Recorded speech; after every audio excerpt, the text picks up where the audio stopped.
Este sintón electrófilo es también muy utilizado en la síntesis de alcoholes, pero aunque parece similar al que hemos visto anteriormente, porque tiene un OH, tiene una carga positiva sobre un carbono, no tiene nada que ver con el anterior. Este es diferente. En este, si os dais cuenta, la carga positiva no está en el carbono que soporta el OH, como veíamos antes, sino en el contiguo. ¿De acuerdo? La carga positiva, lo pongo así, en el carbono contiguo al del OH. Contiguo al del OH.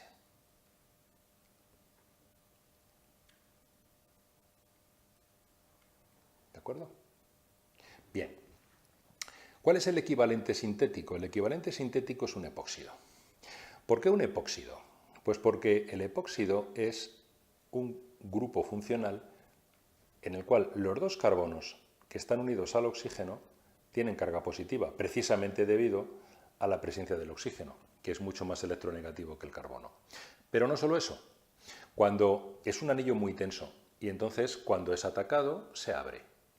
Y se abre dejando el oxígeno en el carbono de al lado del que ha sido atacado. Es decir, si esto es atacado por un nucleófilo, el nucleófilo siempre atacará a uno de los carbonos, o a uno o al otro, me da igual.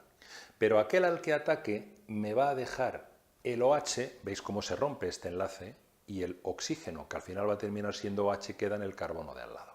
¿De acuerdo? Por esa razón, el sintón consiste en una carga positiva en un carbono contiguo a otro carbono que tiene un OH. ¿Vale? Bien. Vamos a sintetizar un alcohol, el mismo alcohol que veíamos en el sintón anterior, pero en lugar de hacerlo con un sintón de tipo aldehído o cetona, en el caso anterior era acetona, vamos a hacerlo con un sintón de tipo epóxido. Entonces, en este caso, la ruptura no la vamos a hacer en el carbono contiguo, en el carbono que tiene el OH, sino en el contiguo. Es decir, si este es el carbono contiguo, la ruptura la vamos a hacer por aquí. De manera que la carga negativa se la va a quedar el carbono de la izquierda y la positiva va a estar en el azul, que es justo lo que yo quiero. Entonces, ¿qué sintones me dará esta desconexión? Me va a dejar aquí un carbono negativo y un carbono positivo que está al lado del carbono que tiene el OH. Y luego tiene otros dos carbonos más, pero eso es lo de menos. Lo importante es lo que os decía yo, que aquí tenemos el carbono positivo al lado del carbono que tiene el OH. ¿Cuáles son los equivalentes sintéticos? El equivalente sintético del carbono negativo, según hemos visto antes, es un órgano metálico. Por lo tanto, podemos partir otra vez del magnesiano, donde, al igual que antes, este carbono va a ser negativo, debido a la presencia del magnesio, que es menos electronegativo que el carbono. Luego, después, el equivalente sintético de ese alcohol positivo será precisamente el epóxido, en ese caso, este epóxido. ¿De acuerdo? Porque este va a ser el carbono que va a ser atacado este es un carbono positivo y es el carbono que va a ser atacado precisamente por el magnesiano. Vamos a ver ahora la reacción. Si yo cojo el magnesiano con su carbono negativo y lo hago reaccionar con el epóxido, donde este carbono, como hemos dicho antes, es positivo, también lo es el otro. Este otro también lo es. Lo que ocurre es que está mucho más impedido, entonces va a atacar aquí.